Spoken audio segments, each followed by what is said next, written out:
JD Vance shouts at Jasmine Crockett on live television. Jasmine's cool retort went viral. Worldwide, Senator JD Vance exploded on live TV, but it was Jasmine Crockett's calm, ice-cold response that went viral, flipped the narrative, and changed the rules of public leadership overnight. It happened on a Wednesday night. Primetime millions were watching. The stage was set in Dallas, Texas, a nationally televised debate on economic reform, featuring prominent lawmakers. The crowd was restless. The moderators tense. Everyone expected heated moments, but no one expected what was coming. Senator JD Vance was already 2 cups of black coffee, deep. His tie slightly crooked, the corners of his mouth twitching as he adjusted his mic across from him. Sat Congresswoman Jasmine Crockett, calm in a muted navy blazer, hands folded neatly. She barely blinked as the cameras went live. The first half of the debate was the usual back and forth tax brackets, inflation charts, sound bites crafted by aides. But then the conversation turned to veteran benefits, a subject that always hit nerves. That's when Crockett struck a nerve of her own. She didn't raise her voice. She didn't smile. She simply asked Senator Vance, "How do you explain voting against funding for the exact veterans you claim to support?" The question hung in the air. Clean, precise, with the kind of weight that needs no dressing. JD Vance paused, but it wasn't the thoughtful kind of pause. It was stiff, loaded, his face tightened, and then it cracked. He snapped, "You don't get to question my integrity on this." He barked, voice rising. "I've spent more time fighting for this country than you've spent reading the damn bill." The moderator tried to intervene, but Vance kept going. "Tone climbing. People like you twist numbers, hide behind staffers, and throw dirt because you don't have real solutions." Crockett didn't move. She leaned slightly back, blinked once, and waited. When it was clear he wouldn't stop, she finally spoke low. "And even if you screamed this loud for working families, we wouldn't be in this mess." Dead silence for half a beat, then the room exhaled audibly. Even the moderator, who had lost grip of the room, let out a faint, "Okay?" Moving on as the tech director cut to commercial. A few seconds early, but it was too late. That moment had already escaped the broadcast. Phones were recording, clips were being chopped, Twitter, or rather X, lit up within minutes. The first video that went viral wasn't even from an official feed. It was from a local college student sitting 4th row. Her shaky 14-second clip got over 3 million views by midnight. Then came the captions. "When a calm red is louder than a scream, Crockett just ended Vance without raising her voice. This is how you handle loud men by Thursday morning." Major outlets were playing the clip on repeat. CNN slowed it down to analyze facial expressions. Fox News blasted it as a media trap. Podcasts, late-night shows, even morning radio hosts in places like Boise and Tallahassee were dissecting every frame. But it wasn't just about politics anymore. This had become a cultural moment, the way Vance had raised his voice, the way Crockett didn't match it, the way she paused just long enough for her sentence to land, like a well-placed strike at a breakfast diner in Flagstaff, Arizona. 2 veterans sat watching the clip on a waitress's phone. One of them, a retired Marine in a faded Oakland A's cap, simply said, "That's the difference between heat and control." It wasn't about who yelled, it was about who made their voice count. But people weren't just replaying what happened, they were asking why it happened at all. Long before the cameras rolled in, Dallas tension had been simmering under the surface, like a pot left too long on the burner. Anyone following politics could feel it: months of closed-door clashes, passive-aggressive interviews, and not-so-subtle jabs between offices. JD Vance and Jasmine Crockett weren't just ideological opponents. They were 2 people who, frankly, didn't like each other. That was no secret on Capitol Hill. It started with a budget meeting in March behind the heavy oak doors of room 216 in the Hart Senate office building. The discussion was meant to be routine, an internal panel on emergency funding allocations. Crockett, seated between a school superintendent from Ohio and a small-town mayor from Missouri, had pointed out a trend in the votes. There's a pattern here, she said, pointing to the data. Every time the issue is veterans housing or mental health support, a certain group suddenly becomes fiscally conservative. JD Vance didn't speak right away, but everyone saw him glance up from his tablet. No words, just that tight, practiced smirk. It would have ended there if Crockett hadn't followed up that evening with a clip on her own Instagram account. Just 10 tons?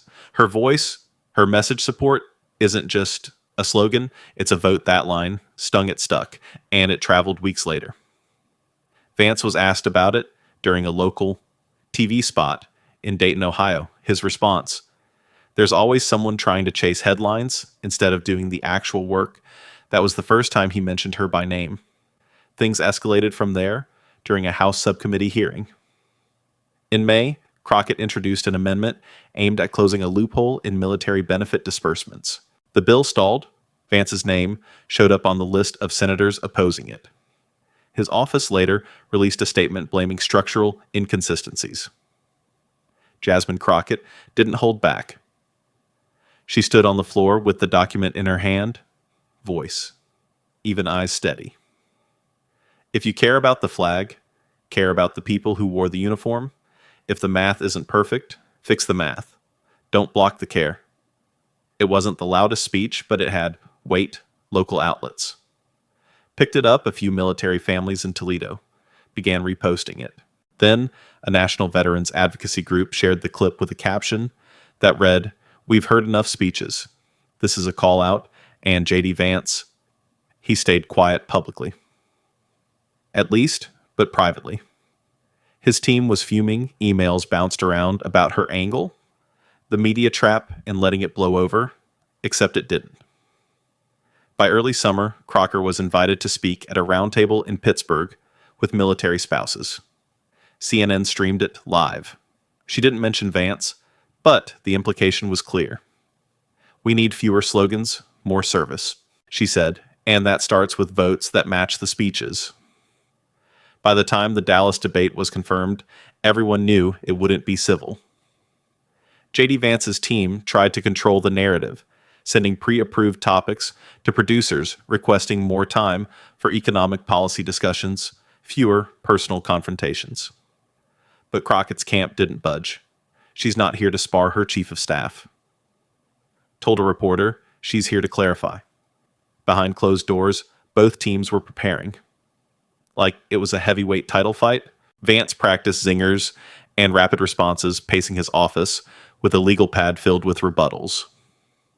Crockett focused on tone, pauses, timing, not just what to say, but when to say it. There was history here, and it wasn't about one vote or one moment. It was about years of pent-up frustration between two very different public figures representing very different communities. JD Vance came from Middletown, Ohio. Steel plants, small churches, backyard fences. His rise was rooted in cultural nostalgia and working-class grit. He spoke with the voice of a man who'd seen hardship, but now played inside the halls of power. Jasmine Crockett, South Dallas, urban schools, civil rights law. She moved with the weight of expectation and the kind of pressure that comes from being told constantly that you have to be perfect just to be taken seriously. So when they finally sat across from each other on that debate stage, it wasn't just two officials arguing over numbers, it was personal. But even personal fights come with rules, and the moment JD broke them, everything changed.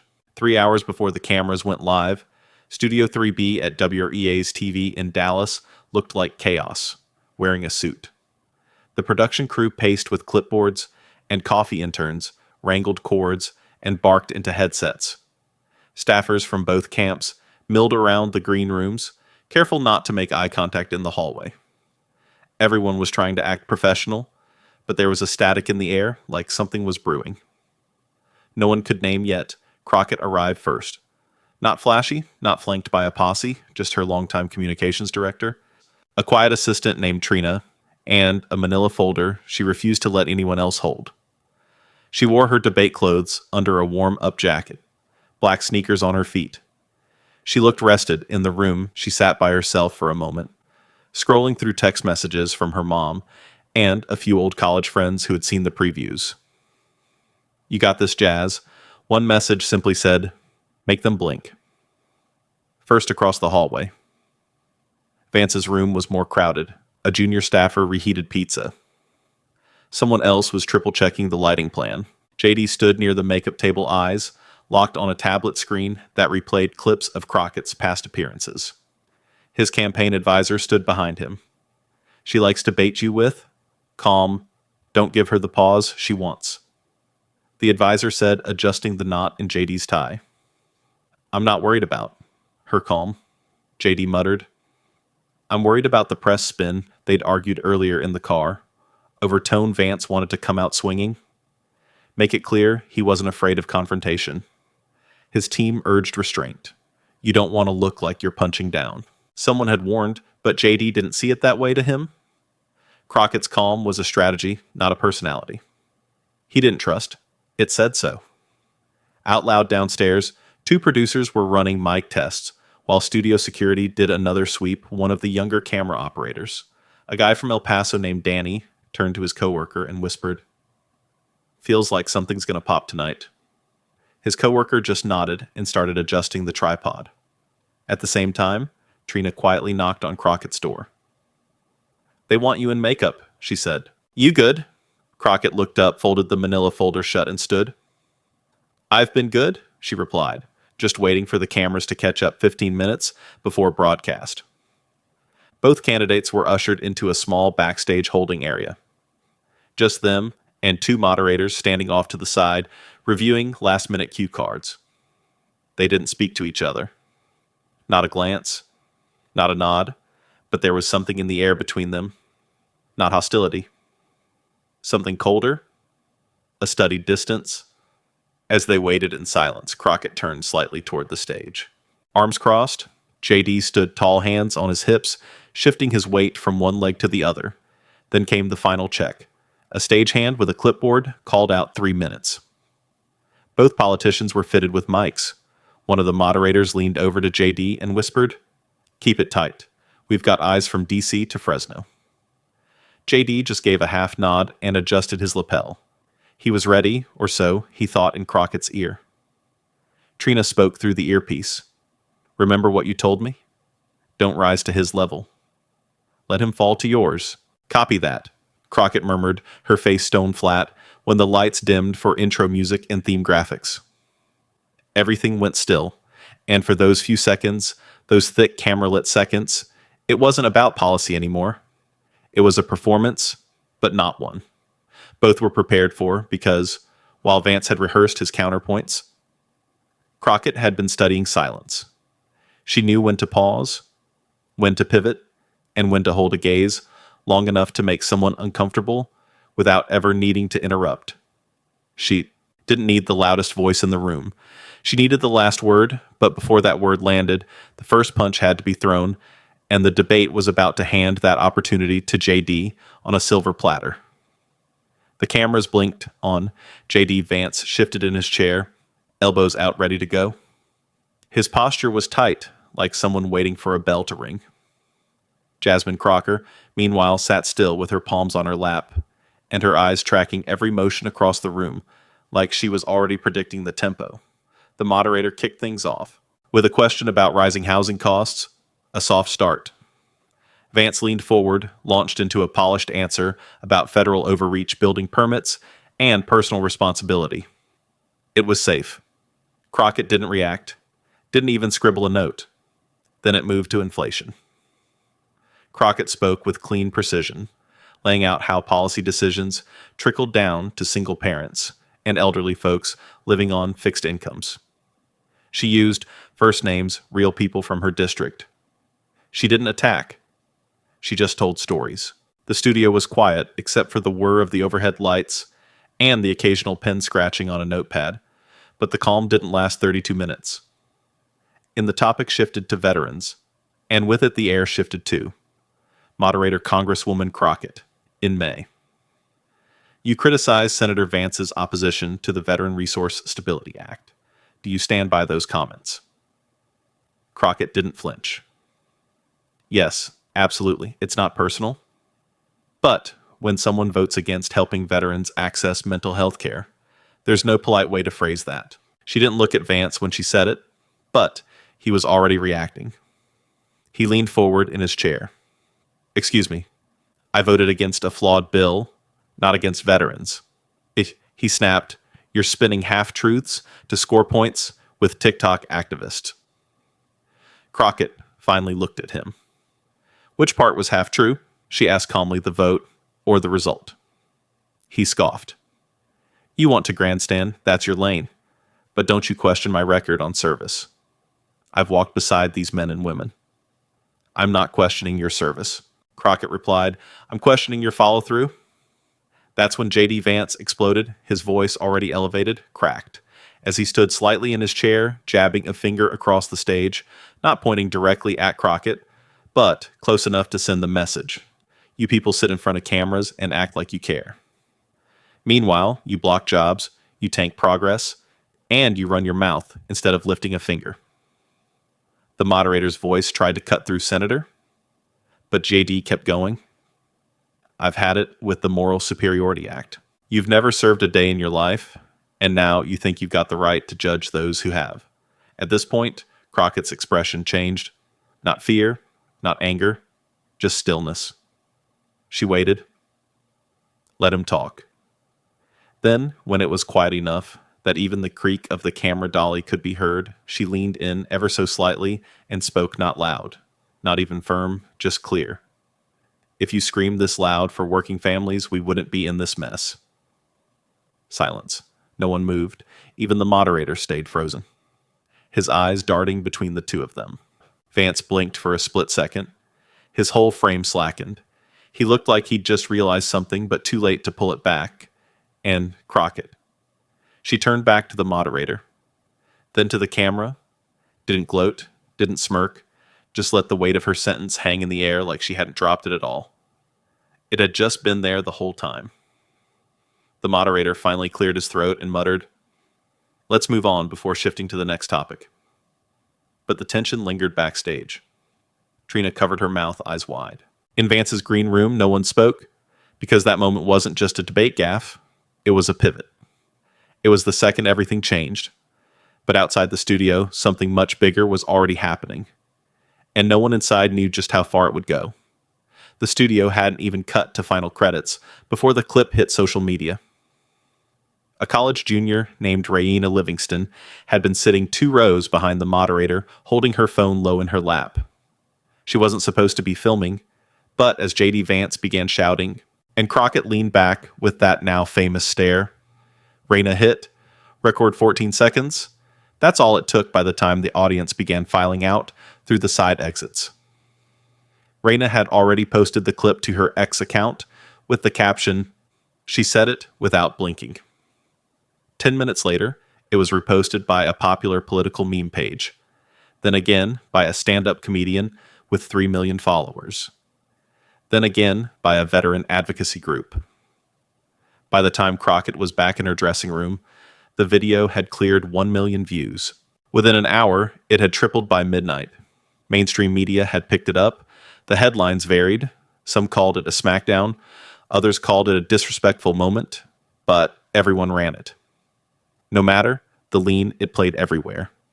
MSNBC aired the clip every 15 minutes. Fox News ran a breaking point segment on the confrontation. TikTok, it blew up. Young users chopped the clip into mashups. One overlaid Crockett's line onto footage of Beyoncé. Walking off stage, another turned Vance's outburst into a mock rap battle intro. The meme-ification was swift and merciless, but the more serious responses carried weight. A retired Army medic named Ken Hollow from Bakersfield uploaded a video saying, I don't care if you're Republican or Democrat. If you vote against vets, don't yell about loyalty on TV. That woman said the truth, plain and clean. His video hit 1 million views, in charge. 88 hours, even celebrities chimed in, a list. Actors, late-night hosts, even a country singer from Arkansas retweeted the clip with the caption. Real ones don't need to raise their voice. And the hashtags started piling up. Hashtag Crockett, clap back, hashtag calm is power. Sir JDV's Jasmine, veterans deserve better, while social media froth. Both camps scrambled. JD Vance's team met in a hotel conference room past midnight. Half the staff was urging him to apologize. The other half wanted to double down, claiming he'd been provoked. JD sat quietly replaying the moment on loop from a tablet. He kept muttering. She set me up like it was a chant. He was trying to believe. Back in Crockett's room, her phone buzzed nonstop. Messages poured in. Friends, former law professors, constituents, strangers. Her chief of staff read aloud a few comments from voters in Arizona, Indiana, and Kansas. One read, "My daughter just asked me who that lady was. I told her someone who didn't yell, but still got heard." Crockett didn't smile. She just sat jacket off, now hair pulled back, sipping lukewarm water. "This wasn't supposed to go viral," she said under her breath. Trina looked up from her phone. "You think it's a bad thing?" "No," Crockett replied, "but now it's no longer about the vote. It's about the tone, and that's exactly what the headlines shifted toward." The next day, the debate about tone versus content exploded. Cable panels argued whether JD Vance's anger was righteous or reckless, was Jasmine Crockett's calm response. Stoic professionalism or cold political calculation. Everyone had a take. Almost no one was talking about veteran care anymore. On Reddit, a thread titled, "Why are black women always expected to stay calm while being screamed at?" hit the front page. Thousands of comments poured in, some defensive, some deeply personal, others reflective. The conversation had outgrown the clip by the weekend. It wasn't about Crockett or Vance. It was about control, about public image, about who's allowed to yell and who pays for it. When they do. Even kids were reenacting the scene on Instagram, Reels, and Snapchat. One middle school teacher in Kansas said half her 8th grade class quoted Crockett's line during a mock debate exercise. People weren't watching the clip anymore. They were using it. But while the internet turned a live moment into viral commentary, the people behind that clip were still dealing with the human cost, and things were only getting messier behind the scenes. The camera shut off the studio, lights dimmed, the applause faded into hallway chatter and distant footsteps. But for JD Vance and Jasmine Crockett, the moment hadn't ended. It had just changed shape. Crockett walked out of the studio with Trina close behind her blazer, folded over one arm, phone in her hand, barely keeping up with the messages pouring in, one call after another, local outlets. National reporters, a cousin from Cleveland she hadn't spoken to in 5 years, suddenly wanted to talk by the time she reached her hotel room. It was past 11. The room was quiet. The window showed the soft glow of the Dallas skyline. She finally kicked off.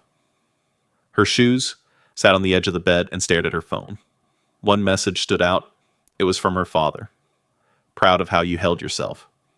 Don't let them turn the noise into a weapon." She didn't reply right away. She just stared at it for a moment, thumb hovering over the screen. That one hit. Different. Her dad was a veteran. His silence on politics had always been loud, but not tonight. Meanwhile, JD Vance was pacing his own suite across town. His campaign advisor sat slumped on the couch, shoes off, tie undone. Flipping through coverage on his laptop, the room smelled like takeout and frustration. They've clipped it out of context.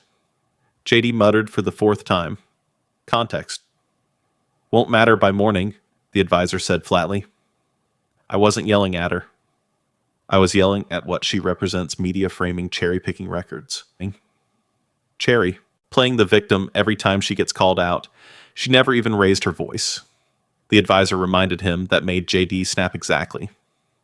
"That's her whole game. Let me boil over while she plays the composed martyr." There was a beat of silence before the advisor spoke again. "You're not just fighting her. You're fighting the image people wanted her to be. And tonight, you gave them everything they needed." JD didn't answer. He walked to the minibar, grabbed a bottle of water, and stared out the window without drinking it elsewhere. The ripple effects kept spreading. Crockett's staff was split in half.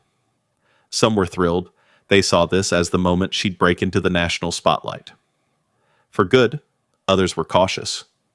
They'd seen what happened to women, especially black women who went viral for standing their ground. There was a cost, and it always came later, and it came quick by Friday.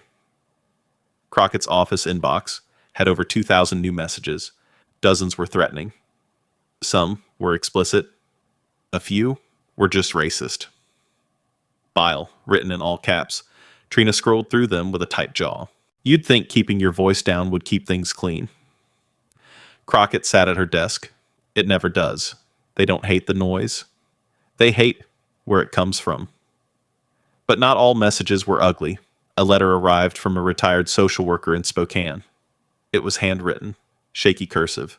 I've been in rooms with loud men for 40 years. Thank you for showing my granddaughter what strength actually looks like. Crockett read that one twice, across the aisles.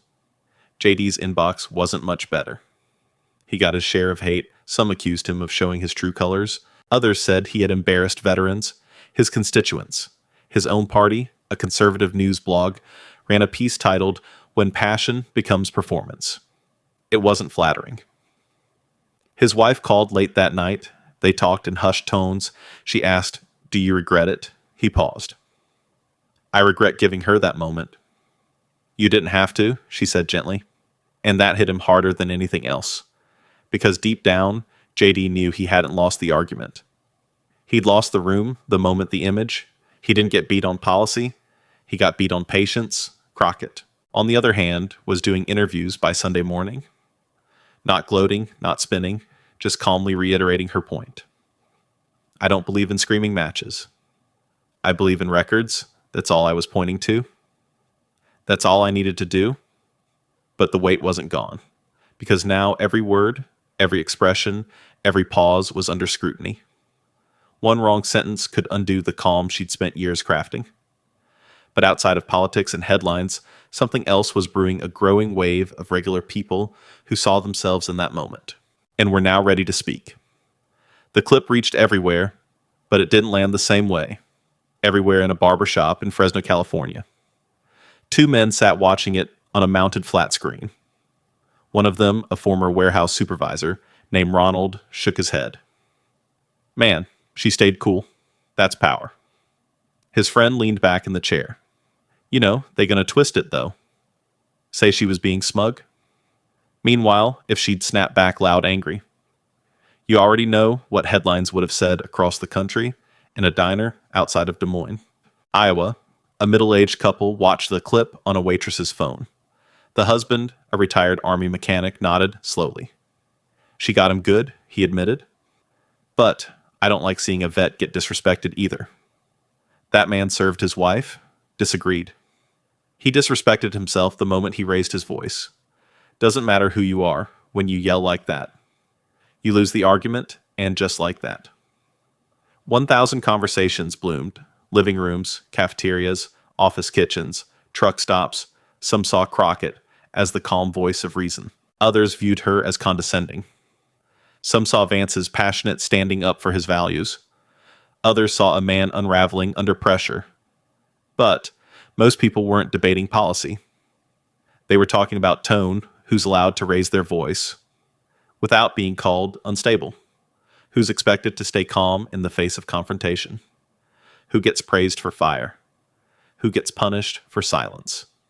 A school teacher in Flagstaff told her students to write essays about the moment. Was she right? She asked them. Was he wrong? One student wrote, "They both said things, but only one stayed steady." Another said, "My mom always tells me not to shout, even when people shout at me." It's hard in Detroit. A group of veterans met for their weekly coffee at a VFW hall. One of them, Harold, spoke up. "I've seen guys break in the desert for less. That senator lost it because someone hit a nerve."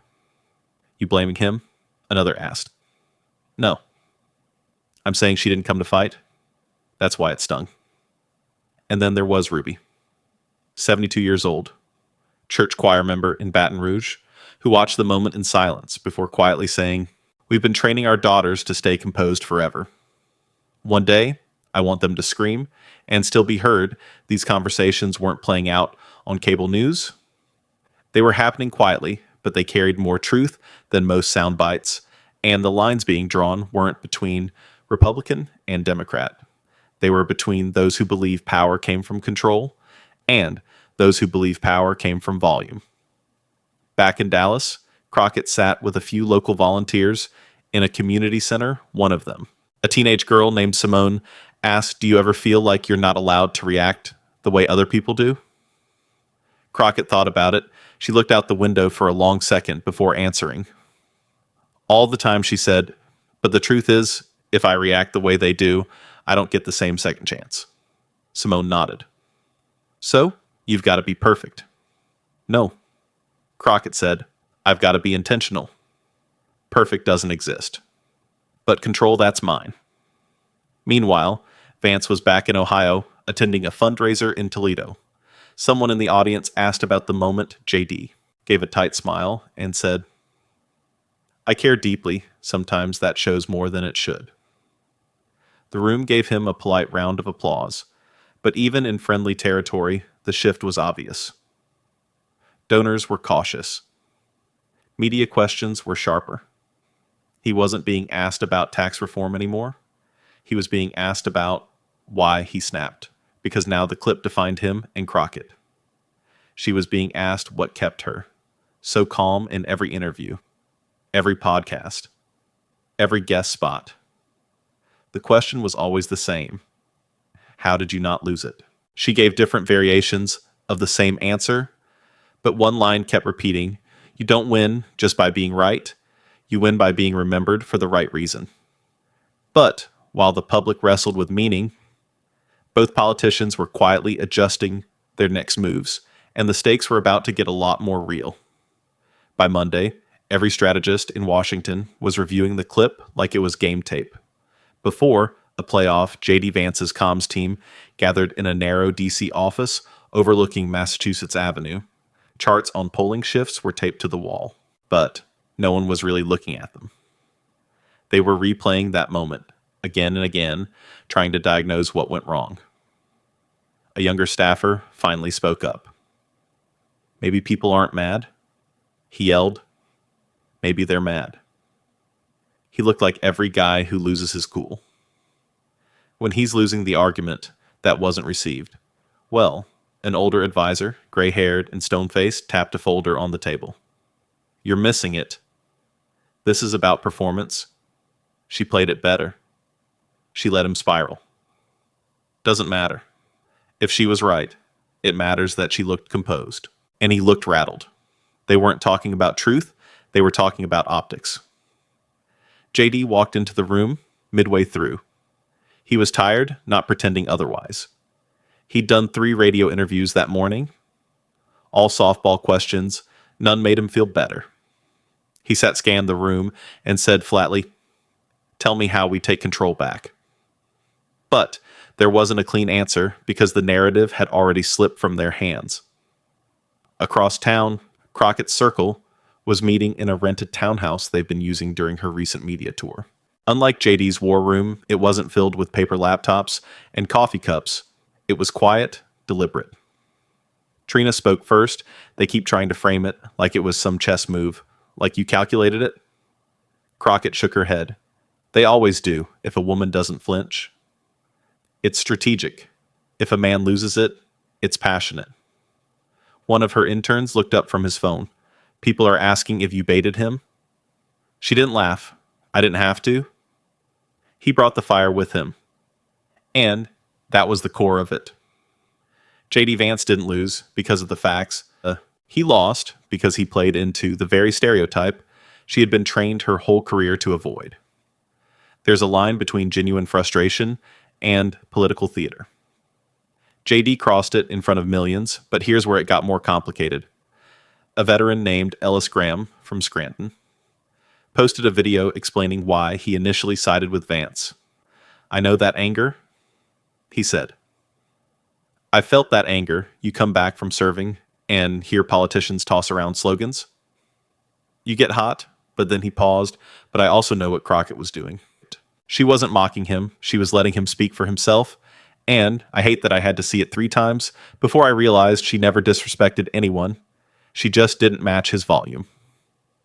Ellis's post made rounds on Facebook, particularly in veteran circles, that nuance it hit differently, and it reminded people that while politicians may be playing roles, the issues they argue about veterans, care, housing, mental health, are real people, are tired of political theater.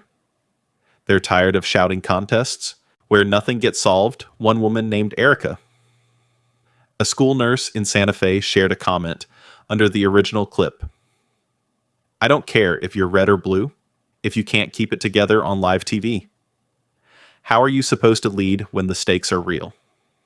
That comment alone had over 60,000 likes, even inside Congress. There were quiet conversations brewing lawmakers who'd never spoken directly to Crockett. Sent brief emails, a simple well done nothing. Flashy, but intentional. In Vance, he wasn't getting the silence he'd hoped for. A few colleagues, especially younger GOP reps, began suddenly distancing themselves. One even told a reporter, off the record, JD got played, and he knows it. He let pride make a mess for once. No one could spin it clean because people had seen something too familiar. A woman gets questioned. A man gets loud. She stays calm. He looks reckless. It wasn't new. It was just caught in perfect clarity. But before either side could regroup, the ripple of that moment would hit an even deeper nerve with the voters who'd been quiet until now. By the end of the week, the viral moment had morphed from a headline into a litmus test. Newsrooms stopped talking about the Crockett-Vance exchange and started calling it the moment. Political talk shows aired side by side, clips one frame showing Vance mid-rant, face red hand in the air, the other Crockett still as stone eyes forward, and then the pause, that sentence. Her sentence. It had become political currency.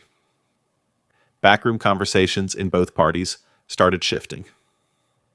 A few progressive groups began floating Crockett's name in bigger conversations, Senate cabinet possibilities, not because of the issue at hand, but because of how she held the moment. Vance, meanwhile, returned to Ohio and canceled 2 public events. He needed space, or at least that's what the press release said. But the truth, his team was buying time. They'd lost control of the narrative, and the usual tools, interviews, talking points, op-eds weren't working. Every attempt to reframe the debate only sent the clip trending again. One conservative strategist privately admitted to a colleague, he didn't lose on substance, he lost on body language. Crockett, on the other hand, leaned into the moment without overselling it. Her interviews were measured. She didn't gloat. She reminded viewers of the real issue. Veterans care, not the outburst, but the truth is, she didn't have to say much anymore. The public was speaking for her in Wisconsin. A group of veterans started a petition demanding lawmakers reconsider the Veteran Resource Stability Act, the same bill Vance had voted against. They linked the clip in the header. In Albuquerque, a civics teacher rewrote her classroom lesson plan around the debate tone and perception. In leadership, the clip was required. Viewing, even campaign donors were shifting. Crocker's online fundraising saw a spike, a 300% increase in under 48 hours. Small donations, $5, $10, $20 from Kansas, from Idaho, from parts of the country where her name had never come up before. Vance saw a dip, not huge, but noticeable. The kind of shift that makes analysts start flagging the next poll cycle, and then came the op-eds. One in the Philadelphia Inquirer read, "When anger sounds like power, but fails to persuade another," in the Tampa Bay Times, "why voters crave composure more than volume." Even Politico ran a weekend feature titled "The Cool Factor," how Jasmine Crockett changed the temperature of political debate, but there was backlash too. Some accused Crockett of weaponizing calm, others called her cold manipulative. The usual coded language, a few conservative outlets played her silence as smugness, playing into familiar tropes. She was ready for that. She didn't flinch when a morning host asked, "Were you trying to provoke him?" She answered, "I didn't provoke anyone. I answered a question." He didn't like the answer. It was that simple, And yet, nothing about what followed was simple in living rooms across the country. People were asking their own version of that question. What do we want in our leaders? Is it passion? Is it control? Is it someone who speaks loudly? Or someone who waits their turn? More and more, people weren't asking who was right in the exchange. It's right they were asking who represented the kind of temperament they trusted in moments of pressure. That distinction mattered in Indiana. A suburban dad named Vince, lifelong conservative, posted on Facebook. I've voted red since I was 19, but if I can't trust my guy to keep it together on live TV, how do I trust him in a crisis? I might not agree with Crockett on everything. But damn, she showed up like a leader. That comment got nearly 1,000 likes in his local network. One simple post, one shift in tone, and that's what the moment became. A shift in how people view political leadership and what voters reward and who gets heard without raising their voice. But even with all that shifting, there was still one question people kept asking, and it wasn't about policy. It was about power and who's allowed to wield it without having to shout weeks past. The news cycle rolled forward like it always does. New scandals broke new faces, took center stage, but that moment, JD Vance standing red-faced and shouting. Jasmine Crockett, calm as stone, never really faded. It had lodged itself into the culture not just as political drama, but as shorthand in group chats. People sent gifs of Crockett's reply during arguments, corporate training presentations, used the clip under de-escalation. In conflict, a tech company in San Jose even included it in a workshop about leadership and public image. Some called it overblown, said it was just TV. But others knew better because it wasn't about the policy anymore. It was about the reaction, the restraint, the difference between making a point and losing your place. Trying Jasmine Crockett didn't plan to go viral. She hadn't written a speech or mapped out a takedown. She asked a question, and when the answer came in heat, she didn't match it. She waited. She answered once, and it echoed louder than the rant that preceded it. That's what stuck in an interview. Weeks later, she was asked how the moment had changed her. She paused, really paused, and said, "It didn't change me. It reminded me who's watching." And she meant that young women, veterans, people working 2 jobs, who just want to feel like someone in DC can keep their cool when things get hard, because the truth is, the job isn't just about having the facts, it's about holding the room. And JD Vance, he recovered in his own way. His approval rating dipped, then steadied. He made a few carefully worded speeches about learning to channel passion. Productively, his team reshuffled their messaging strategy, more direct, less combative. He even issued a short-clipped interview 2 weeks after the debate. "Do you regret how it played out?" The reporter asked JD, looked down for a second, then said, "I regret not being better in the moment." That was all, not an apology, but a crack of honesty. Maybe the first in a while, and people took that. How they wanted some forgave, some didn't. But Crockett, she stayed steady, never made it personal, never doubled back. She let the moment speak and then moved forward. It wasn't just a viral quote. It became a case study, because politics now, more than ever, is not just what you say. It's how you say it, who you are when the lights are brightest. Who you are when you're provoked, who you are when you don't have time to rehearse. And that's the lesson. Composure doesn't mean weakness. Calm doesn't mean retreat. Sometimes it's the quiet voice that wins the room and leaves a mark long after the shouting stops. So if you're ever in a moment like that, backed into a corner, someone raising their voice, trying to get a rise out of you, remember what millions of people saw that night. Power doesn't always yell. Sometimes it waits and says one sentence that no one forgets. If you found this story powerful, if it made you think, or if it reminded you of something you've seen or felt in your own life, go ahead and subscribe. We've got more stories just like this, where truth speaks louder than volume.